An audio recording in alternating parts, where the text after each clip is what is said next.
RFK Racing is expected to downsize their two-car operation in 2022. 2311 Racing is expected to acquire a charter from Starcom Racing, and Roush Fenway Racing will be changing its name and rebranding to RFK Racing or Roush Fenway Keselowski Racing. What's going on, guys? It's Daniel, and welcome back to another video.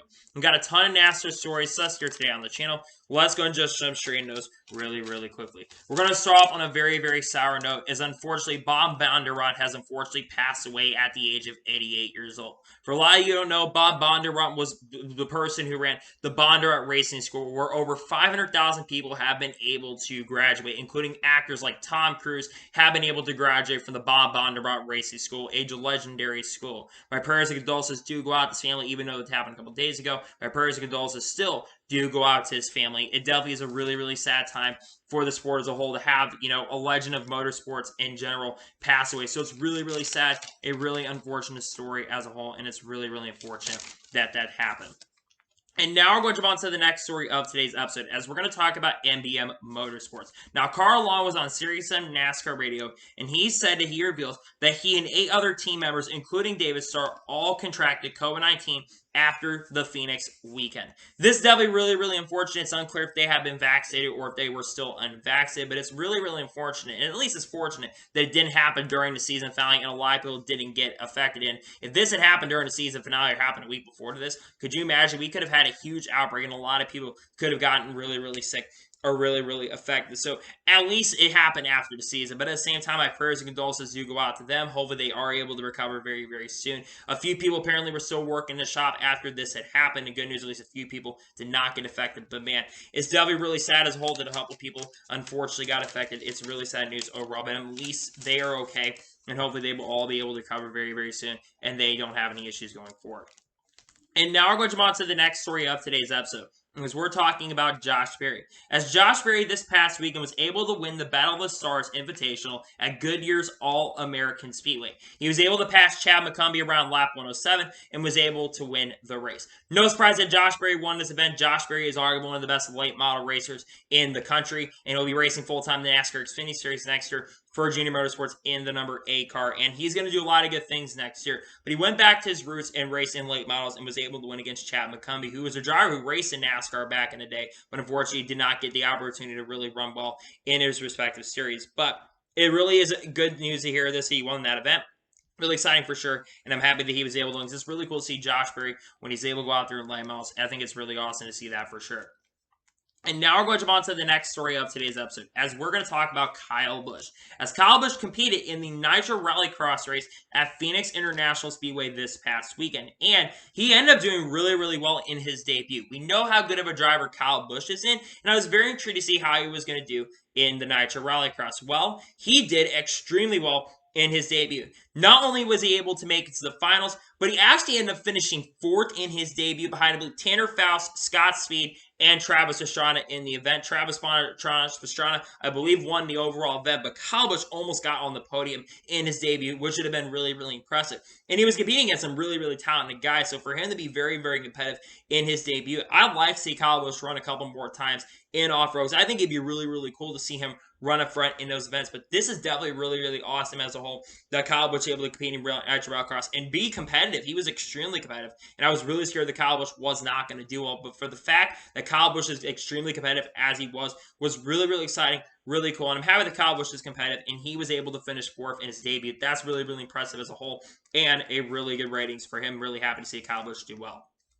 And now we're going to go ahead and jump on to the next story of today's episode, as we're going to talk about Jeff Cluck end of the year Good Seasons 2021 poll. And it was officially revealed. He released a poll asking if 2021 was a good season, and he had an option of saying yes or no, similar to what his good polls are like. And very interestingly, they ended up being really good. I believe that Good's end of the year poll had, I think, 84, 85, or 86%. It was one of those numbers in which only 14% or something like that said negative, and most people said that the season was really positive. On top of that, the results came out, and he said, too, that it was the highest highest rated season, with 2020 being second, I think 2017 being third, 2018 being fourth, and 2019 actually being the lowest season, which is really, really surprising, considering I think 2019 had its good moments, and also at points it was a disappointing season, but I think it was better than 2018, to be perfectly honest with you. But it doesn't surprise me. You had a lot of really awesome races in 2021. You had the Bristol Night Race happen. You had the season finale 500 Phoenix happen, which I thought that was a really, really good race.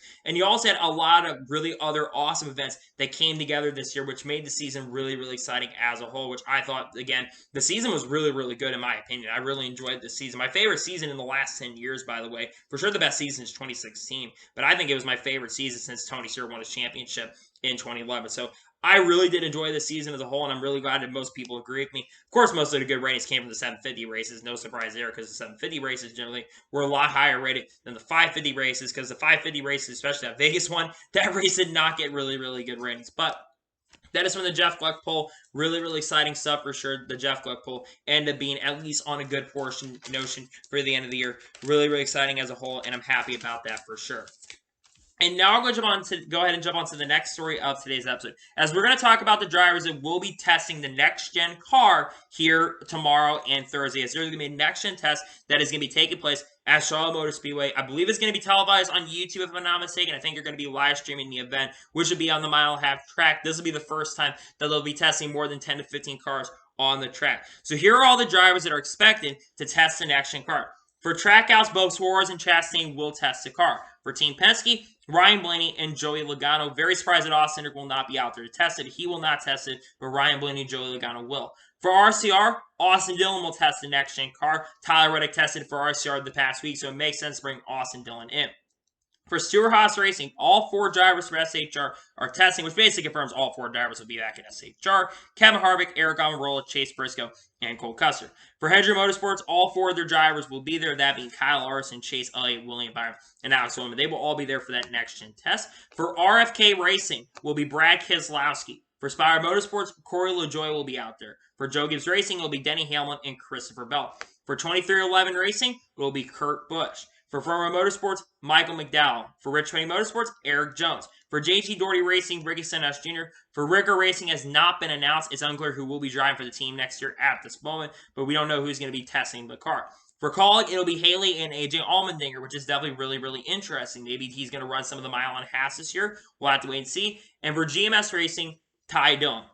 Most teams are going to be there. The only team I do not see, the only 2 teams I do not see that are testing are the Wood brothers, which I'm surprised they probably should be there, and Live Fast Motorsports. Again, Live Fast Motorsports is definitely a little bit falling behind because they actually have not tested. I guess they haven't gotten all their stuff in parts and pieces. Also, MBM Motorsports is not testing this weekend as well, which is something that's definitely interesting. And Team Hasburg is also not testing as well. But those are all the drivers that will be testing the next-gen car. Really good list of overall drivers that will be testing. It's great to hear for sure that those will be the drivers testing. And we'll have a lot of people that will give us a lot of good feedback for the next-gen test for next week. And now we're going to jump on to the next story of today's episode, as we're going to talk about some updates in regards to NASCAR TV viewership for the 2021 season. Now, Adam Stern reported this on Friday afternoon, and he says that NASCAR cites key takeaways from the 2021 season. Cup races were number 1 or number 2 in sports telecasts on the weekends 17 times out of the 36 times or 38 times we had racing this year. It was number 1 or 2, which I think is really, really awesome. Fox and NBC had ad revenue increases, no surprise. I think they showed more ads this year, and they showed some during football games. Makes a lot of sense right there.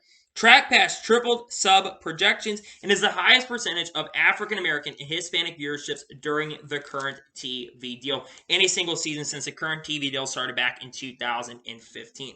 First, I want to talk about there's been a huge increase in diversity, and I think a lot of it does help. They have a Trackhouse Racing with Pitbull being an owner within the Latin community, and you also have Michael Jordan, basic former 2311 Racing, and Bubba Wallace winning a race definitely brought in a lot of new viewers and a lot of diversity. Alvin Kamara, Bernie Pollard Jr. have definitely helped branch that out in the I Am Athlete podcast. definitely branch that out as well. But I think that's a lot of good key takeaways from that as well, that you have a lot of diversity and a lot of different cultures and backgrounds coming into the sport. And that's something I really, really like, is the diversity and changing up, because a lot of people think the sport is run by white people, but in all honesty, there's so much diversity and so much different cultures that come into sport. And I think this is really, really awesome. I love these key takeaways that NASCAR brings up. And you want to see this more and more, because again, the more diversity you have the sport, I think the better it is. Sometimes it is a little bit too much, but the more diversity you can have, I think it's great. And I'm really happy about this for sure, that there is a lot of diversity going into the sport. And now we're going to jump on to the next story of today's episode, as we're going to talk about NHRA and Toyota. It was revealed on Sunday during the NHRA Championship race, the finale. I don't remember where they had the finale, but they have NHRA season finale, that Toyota is going to be changing its NHRA funny car model next season from, I believe, the Camry, whatever they had, to the Toyota Supra. Now, the Toyota Supra is currently raced in the NASCAR Xfinity Series, but I believe that this will be the second series that is going to be having a Toyota Supra as the main car. First of all, car looks excellent, looks really, really cool. I really like the look of the Toyota Supra. What I also do like about this is that they're changing it up to the Supra, and we've been seeing more and more out of this. I think in Japan, they also have the Supra run in some of their respective series, but I really like that they're branching out and changing up the Toyota model for next season. Again, I think it's really, really cool, and I'm very intrigued to see what teams are going to go over to Toyota Supra. Probably some of the Toyota factory teams are probably going to end up in the Toyota Supra plant. But I think this is really, really awesome look. I really like the logo. It looks really, really awesome. And again, I think the Supra is really, really cool. Very happy about the logo. Very happy about everything that Toyota is changing up for next year. I think it's really, really awesome. And it's really good news overall for sure. And now we're going to jump on to the next story of today's episode, as we're going to talk about Alpha Prime Racing. Now, Tommy Joe Barnes, one of the owners of Alpha Prime Racing, was having an interview with Michael Carey, and he says that they will build a second part-time entry in the 2022 season, and they will focus on only super speedways and road courses in the 2022 season. This makes me very, very excited. They're at least going to have a second part-time car in 2 of their races. It's really cool to see that what Tommy Joe Barnes and Alpha Prime Racing are doing. I think what they're doing right now is building toward the future right now with having another car, which means I would not be shocked if you have a guy maybe like Roger Carruth come in and maybe run a few extra races. Maybe Ryan Ellis gets another opportunity because he's going to be driving for the team next year. The fact that they're going to have a good number of 2 cars at points is really, really cool. Because this is going to be the first time a Tommy Joe Barnes' team has had 2 cars or 2 trucks, whatever Tommy Joe Barnes had, on the racetrack at the same time. So this is definitely really, really exciting. And I'm very intrigued. They maybe get some other drivers into their team, perhaps. Mason drivers that are still on the market that could come into the team. Maybe like a Jeffrey Earnhardt, perhaps, could have an opportunity to race at Alpha Prime Racing. But I think they're building for the future. And you never know. We could see another team like Cog Racing making up. Because, again, I think that they have potential to be the next Cog Racing. I'm genuinely serious when I say this, because I really think that Alpha Prime Racing has potential to be a great organization as a whole. And the fact that they're going to have a second part-time entry next year, I think it's really, really awesome. I think it is really, really exciting. I'm glad they're building toward the future. Really happy about this news for sure. Very intrigued to see if they'll have more cars. I would assume maybe Tommy Joe will also run some of those other races too in that second part-time entry. And maybe Raj will get some opportunities too. So we'll have to wait and see what happens. But I think this is really, really exciting. And I'm happy that Alpha Prime Racing is going to be making this move for next season.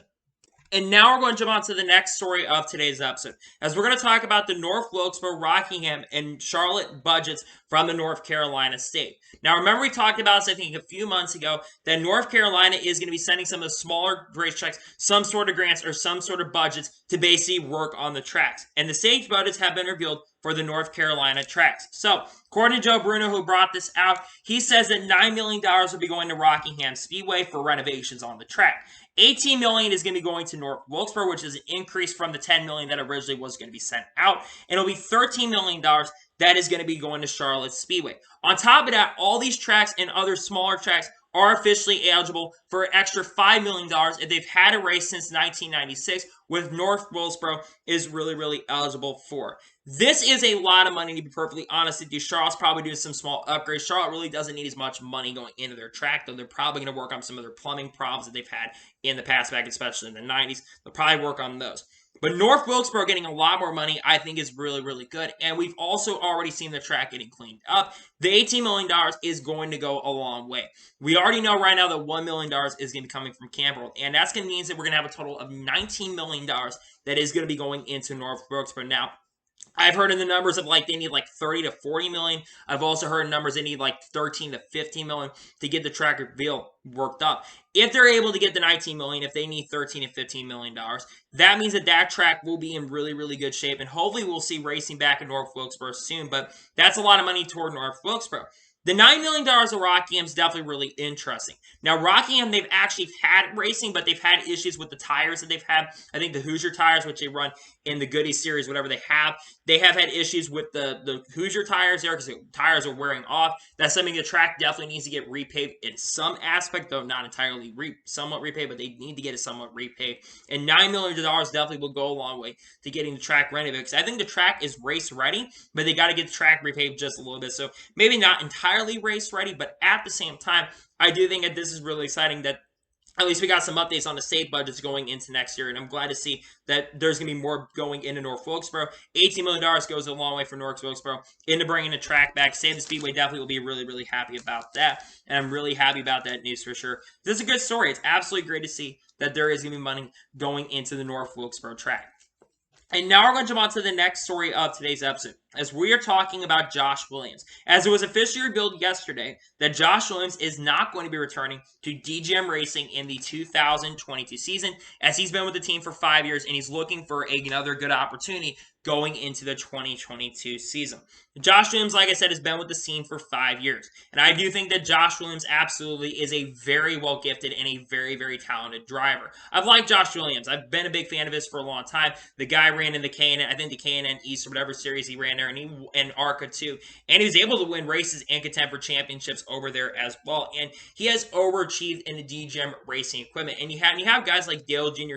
who really, really like racing with you. You know you're making good moves in motorsports. And when Dale Jr. discovers talent, he knows where talent comes from. Now, I'm very intrigued to see where Josh Williams is going to go next season. If he ends up going to college, because there's potential he can go to college next year. He's been retweeting stuff from the college racing camp. Chris Rice said that he has a big announcement that's coming tomorrow. Well, coming today, maybe today. So Josh Williams potentially going to college racing would definitely be really, really interesting. But he's had a lot of good statistics. He's in the end of the top 20 points multiple times for the DGM racing camp.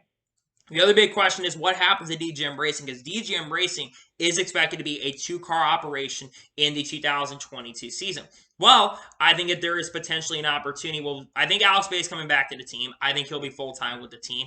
Alex Bay, I think, is a very, very talented driver. I mean, he's won the Pinty's Championship. He's come over here. He's contended for top 10s in road courses and also sometimes on bigger types of tracks as well. I think Alex Bay would be with the team.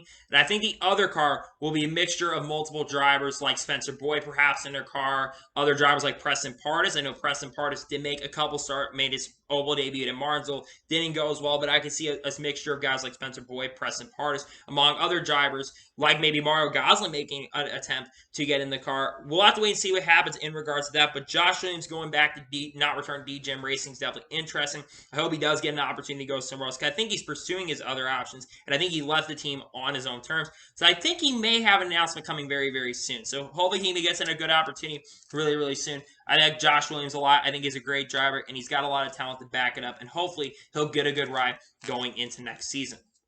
And now we're going to jump on to the next story of today's episode, as we're going to talk about Riley Herbst. As it was officially revealed by Stewart-Haas Racing that Riley Herbst and Monster Energy will be returning to Stewart-Haas Racing in 2022, and Riley Herbst will drive the number 98 car once again. I'm going to be very honest here. I'm not a big fan of Riley Herbst, and the reason I'm not a big fan of Riley Herbst is not because the personality. I think Riley Herbst is not that great of a driver. I will say he did improve as the season has gone on, albeit by not much, but he was improving as the season went on. However, he finished 11th in the points in the 98 car. I don't care if SHR had a little bit of a down, I do think the performance of the 98 car was down a little bit because of the downsize of SHR. You're still in a championship caliber car. And last year in 2020, Chase Briscoe got 9 wins in this car and made the Final Four. Riley Herbst barely, and I mean barely, made the playoffs this year. Doug said he did improve, but he barely made the playoffs this year. And he's not that good of a driver, to be perfectly honest with you. I don't think that Riley Herbst is a great driver. I don't expect him to contend as much. I mean, I'm sorry, but next year he needs one. I understand he brings a lot of funding to SHR. But there are more drivers that are qualified to be in this car. Guys like Ryan Preece, even maybe Ryan Newman, for God's sakes, deserve an opportunity. I think even Todd Gillen would do that ride a lot of justice. And I don't want to sound like I'm hating on Riley Herbst, because it seems like I am, but dude, come on. There are drivers that deserve this ride more than Riley Herbst. And I understand the people that are frustrated about Riley Herbst getting this ride, because the guy absolutely does not deserve. Even Josh Williams, for God's sakes, would be a good opportunity, a good driver to get into the ride. I just don't understand why SHR, because again, Tony Stewart's dad has not been a fan of paid drivers, but then he hires Riley Herbst. I don't entirely understand it. I don't think that Riley Herbst is honestly a very, very good driver. I mean, he's been in top tier equipment. It's a statistic that says that he's had less laps led in his career than races he has ran.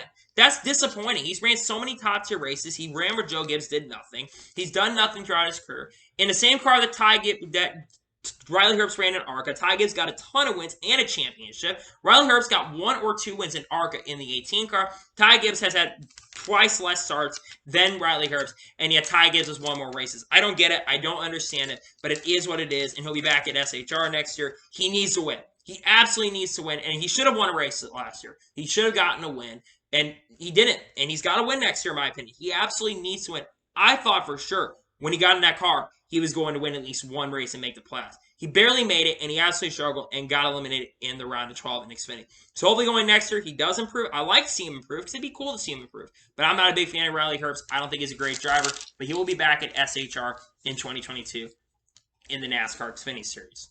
And now we're going to jump on to the next story of today's episode, as we are talking about Scott Graves. As Scott Graves will be crew chiefing for Chris Buescher once again in the 2022 season. I think Scott Graves is actually a very, very good crew chief, and I believe that Scott Graves started working with Chris Buescher at the end of the season. He worked with Chris Buescher in the NASCAR Xfinity Series when they won a championship together in 2015, and they made some personal changes to put Scott Graves to work with Chris Buescher at the end of the season, and their performance actually did improve at the end of the season, including finishing, I believe, in the top 5 at the Charlotte Royal Bowl, and this is the first time I think they've worked together. So I think Scott Graves is going to do a lot of wonders for Chris Buescher, especially in the second half of next year. I really do like Chris Buescher as crew chief. I think he's a great guy. He also worked with Daniel Suarez in early portion of his career, but unfortunately, Daniel Suarez really didn't do great when they started off. Let's be for real. There were so many crew chief changes that happened to the team at the beginning. But when he went over to Roush, worked with Ryan Newman, he improved as a crew chief. And again, he helped Chris Buescher win the Xfinity Series championship in 2015. So when you're a championship caliber crew chief, you know what you're doing, and I'm really happy to see that at least he's going to be back with the team next year. I really like him. We know what's going on with Roush next year, which we'll talk about here in a little bit. But man, Scott Graves coming back to Roush Family Racing is really, really awesome. They made that move, and I think it really, really helped the Roush family camp. He's a great crew chief. I'm absolutely excited to see that he's coming back again. I really like Scott Graves. I think he's a great crew chief. He's improved with Chris Buescher. Chris Buescher also, I think, has improved as a driver. And going into next year, I could see Scott Graves helping Chris Buescher potentially contend for playoffs once again. No offense to Luke Lambert, but Luke Lambert really wasn't helping Chris Buescher, especially in the second half of the year. So I'm really happy to see that Scott Graves will be returning to work with him next year. I think that this is really, really awesome for sure. Really happy about this, and I'm really happy to see that he'll be working with him going into next year. Very exciting news overall for sure. And now we're going to jump on to the next story of today's episode, as we're going to talk about 23XI Racing. We do have a couple 23XI Racing topics to talk about in this episode, but 23XI Racing has announced a ton of personnel moves that are going to be happening for the 2022 season. And there are 3 key personnel moves that are going to be happening for next season. As expected, Billy Scott is going to be the crew chief for Kurt Busch in the 2022 season. Booty Barker, once again, will be returning to crew chief for Bubba Wallace in the 2022 season. And Dave Rogers will be moving away from Joe Gibbs Racing as a crew chief for Daniel Hemrick, and he'll be moving up to the Cup Series to become the performance advisor for 23XI Racing in 2022. Let me first talk about Dave Rogers. For a lot of you newer fans who do not know who Dave Rogers is before this year, Dave Rogers actually was in the Cup Series when Kyle Busch went over to the Cup Series. He actually started crew chief for Kyle Busch, I think, in 2009, I believe, after Steve Addington left Kyle Busch after 2008 or 2009 and moved over to work with Kurt Busch in, I think, the 2010 or the 2011 season. He basically took over crew chiefing duties for Kyle Busch. Then he crew chief for Carl Edwards in 2015 and 2016, which he ended up having a lot of success with Carl Edwards, almost winning a championship in 2016 and got multiple wins. Then he went back down to the NASCAR Xfinity Series, I believe. He started working with Daniel Suarez, I think, in 2017, but then he got left NASCAR for, I think, about a year. Then he went back to the Xfinity Series where he crew chief for Riley Herbst, and then he worked with Daniel Suarez this year and was able to win the NASCAR Xfinity Series Championship. So Dave Ryder's absolutely a massive, massive pickup for the team. I think he's absolutely a very, very good dude to have as a performance advisor and could be a driver that, not a driver, someone who could come into the team, give a lot of advice to the team, and I think he's a good acquisition for 23XI Racing. Let's next talk about Bootie Barker coming back to the team. Bootie Barker absolutely deserves to be back with this team, and I'm really happy he's working with Bubba Wallace. As soon as Bootie Barker became the crew chief for Bubba Wallace's performance went from night to day.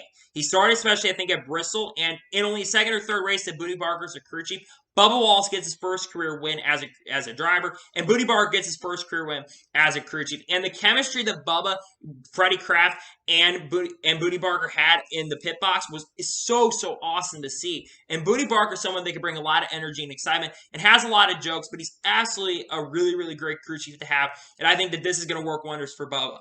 The final move, Billy Scott crew chief for Kurt Busch. This move's definitely interesting. Now, I did look up Billy Scott's stats, and his stats really aren't that impressive. He has one win in 214 starts as a crew chief. But, get this, Billy Scott got that only win with Kurt Busch in 2018. And like I said, he was able to win that race at Bristol in 2018. And they had a really strong year when SHR had their big year. He was able to get that win with Kurt Busch in 2018. Billy Scott had been working with RCR for a couple years. I think he worked with Daniel Suarez in 2019. Then 2020 went back to work with RCR as a development guy for their team. And now he's back to crew chiefing for Kurt Busch. Kurt Busch has a lot of work with Billy Scott in the past, so it does not surprise me. I know that Billy Scott kind of struggled with Michael Waltrip Racing, and I think he was crew chief for H. Scott Motorsports. I think it was Clint Boyer, if I'm not mistaken. I think crew chief for him, and it wasn't great stats, but let's be for real. When he got to the team, MWR was falling apart about time he got to the team. And then, of course, they started falling apart, H. Scott Racing. We all know how H. Scott's tenure went with that. So those are the personnel moves that are happening for 2021. I think that this is absolutely really, really exciting news for sure, that these are the personnel moves going in for next year. Really, really good to hear for sure. And I'm happy that these are the moves that are happening for next season for 23XI. Again, I think that these are good moves for 23XI. So I'm really happy about this for sure. And those are the personal moves that are happening for the 2022 season. And now we're going to jump on to the next story of today's episode, as we're talking about Rick Ware Racing. Now, Rick Ware Racing posted a tweet with 100 days before the Daytona 500. This was posted on Friday. I think it was posted on Friday afternoon. And basically, they're indicating that they are planning to only have 2 cars in the 2021 season, with only the 15 and the 51. First question is, what 2 teams are going to be getting the charters for next season? Now, a lot of people thought that 23XI Racing was going to get the charter, which is actually not going to be the case. I think the 2 charters are going to go to GMS Racing, and I think they're going to go to Spire Motorsports, because we're going to talk about Spire and Starcom Racing here in a little bit. But I think Aspire Motorsports is going to get a charter from Rick Ware. I think the Petty Ware charter is going to them. And I think that the second charter is going to go to GMS Racing, because GMS Racing is going to go full-time. I think they're going to need a charter. The other big question around Rick Ware Racing is what drivers are going to be driving for the team. I think Rick Ware first is going to look at the guys that are on the team currently. Guys like Cody Ware, who of course is the son of Rick Ware, though Cody Ware has indicated maybe he'll run IndyCar next year, perhaps. You also have some other drivers like Josh Bilicki, Garrett Smithley, among other drivers that could potentially be driving for this team in the 2022 season. So they're going to probably look at those guys. You also, though, have to look at potential free agents that are going to be available going into next year. Guys like Ryan Newman and Matt DiBenedetto. Ryan Newman, we don't know where he's going next year. There are a couple other rides available for him, like Front Row Motorsports, perhaps Aspire Motorsports car. But I think there's a chance that Ryan Newman can go to Rick Ware Racing. If they pick up Ryan Newman, holy crap, that team is going to drastically improve next year. I think Ryan Newman would bring a lot to the table going into next year, and I think Ryan Newman could be a good pickup. The other driver, Matt DiBenedetto, it really is unclear what's going on with Matt DiBenedetto. We're less than 3 months from the season, and Matty D says he is working on sponsorship for next year. We have gotten an update in regards to that, but he's basically indicated that he's got some sponsorship that's a little bit controversial, per se. He had those issues at Phoenix, and he basically almost got kicked out of running Phoenix, and those rumors started he was almost kicked out of Phoenix. So, yeah, and I think Harrison Burton was going to place him, but I think those potentially could be the drivers going into the team next year. There's a lot of drivers. If I had to choose the drivers for the team, I think if I had to choose 2 drivers, if they were run to both of them full-time, I would choose James Davison and Ryan Newman, absolutely. I think Ryan Newman deserves another opportunity with the team, another opportunity in his career. I don't think Ryan Newman should go out on the way he did. Ryan Newman has said that he hasn't really had any offers, but I think Ryan Newman would be a great driver to have. And James Davison, I want to see James Davison have a good shot in a pretty good car. Because remember, they're having that upgraded alliance with SHR and Roush Yates engines as well. So I think both those drivers I want to see are James Davison and Ryan Newman. But I have a weird feeling that Cody Ware is going to end up being in one of those rides, which will definitely be really, really unfortunate. I'm not trying to hate on Cody Ware, but I don't think that Cody Ware absolutely is the greatest driver in NASCAR racing, to be perfectly honest with you. So we're going to have to wait and see in regards to that what goes on with Rick Ware Racing, but those potentially could be the two drivers that are going for the team. But Rick Ware being a two-car team, right call, downsize a new two-car operation will be really, really good for the team, in my honest opinion. Now we're going to move on to the first of two major stories of today's episode, as we're going to talk about Roush Fenway Keselowski Racing. That is correct. Roush Fenway Racing is going to be changing its name to Roush Fenway Keselowski Racing, or RFK Racing for short. The car was officially revealed and the font was officially revealed. First, let's talk about the look of the car. I think it looks really, really awesome, and I think the number placement is great. I also like the logo of the name of the thing. I think RFK Racing, the logo that they have for Roush going into next year, Roush 3.0, I think that's something that is really, really awesome. I like the RFK logo, and that's really, really cool. Also, the paint scheme looks really, really great, and the number font, they're paying homage back to Mark Martin, who was really the driver who got Roush Racing basically off the gates and really helped the team build itself to be a great organization. Friend, they're going back to that old look, which is really, really awesome. One thing you know from this is Brad Keselowski also talked about sponsorship going into next season, and none of his sponsors from Team Penske going into next year are going to be going to RFK. Announcements to come at a later date. They were just talking about the rebrand of the team and the name for next season. First of all, love the name change, love the logo, love everything about it. It's really, really awesome. RFK Racing is going to be changing up. And you think about it, Brad Keselowski coming into the team, they talk about how Brad Keselowski is very similar to Jack Roush in the way he thinks, in the way that he wants to go out there and win races, which is something I find really, really awesome. And it's really awesome for sure to bring Brad Keselowski into the team. And it's going to hit a light, and it's going to ignite a fire. You think about Brad Keselowski. Brad Keselowski is going to be 37 years old right now, around the same age as Tony Stewart when he came into the team. I'm not expecting them to immediately go back up to being a top-tier team right away. But I expect Roush Fenway going into next season to improve, because you got Brad Keselowski, who I think is one of the best NASCAR drivers of all time. And not only that, one of the most underrated drivers of all time. And he also talked about how had the next-gen car not been coming in, he wouldn't have made this move. And the next-gen car is really the big reason why he's making this move. And that's why his name is on there, because over time, Brad Keselowski is going to have more of an ownership stake into the organization. Now, going into next season, what are my expectations for RFK Racing or Roush Fenway Keselowski Racing? I think that both drivers have a chance to make the playoffs. Now, I only think one of them is going to make the playoffs next year, and that is going to be Brad Keselowski. I think Brad Keselowski is actually going to win a race next year. I think that's going to come, though, at a super speedway, at Talladega Super Speedway. Because I think Brad Keselowski is going to be really, really strong at the super speedway tracks next year. We've seen how fast the Roush Fenway cars are going to be. I think that Brad Keselowski has a really good chance to make it to the round of 12, but I think he gets eliminated in the first round. I think he doesn't get past first round. But I think that 6 car is going to show a lot of speed, and it's going to be really, really fast. And I think talent's going to matter a lot, and Brad Keselowski has a lot of that talent and a lot of that knowledge. And he's guys also have past ownership experience as well. And, of course, the general manager, Terry Thompson, is going to be with him. We know the lineups for next year all around. You're going to have Matt Pusha coming into the team, who's going to be Brad Keselowski's crew chief, where I think Matt Pusha is an excellent guy to be a crew chief for Brad Keselowski. And TJ Major spotting next year. There's so many other personal memos that are getting ready to be announced here very, very soon, which I find really, really awesome for the future of this team. But I really like the future of this team, and they're basically rebranding and changing things up. And you look at what's going on, and I think that what they're doing right now is looking toward the future, and why bringing Brad Keselowski into the team can be someone that brings to the future. And you never know, maybe they're going to bring back that Truck and Xfinity Series program. They talked about that in the past. They've talked about a Truck and Xfinity Series program. So I'm really excited about this. Brad Keselowski going to be in the 6th car, and the car just looks absolutely amazing, and just everything about this team changed, everything about it. The future of this team is promising, and I'm expecting this team to improve next year. I think we're going to see a lot of good things come from the Roush Fenway Keselowski program going into next season. I'm very excited about this. I am pumped about this team. I was really excited when Brad was announced for this, when the rumors started going back in May, and now we officially have it revealed. So awesome. Really excited about this, really pumped, and I'm very excited to see that Roush Fenway Keselowski Racing has officially been revealed. Really good news overall for sure, and I'm happy to see that this is officially been finalized, and it's going to be Roush Fenway Keselowski Racing or RFK Racing for sure. Really excited about this, and I'm happy about this for sure. And now we're going to jump on to the final major story of today's episode, as we're going to talk about 23XI Racing.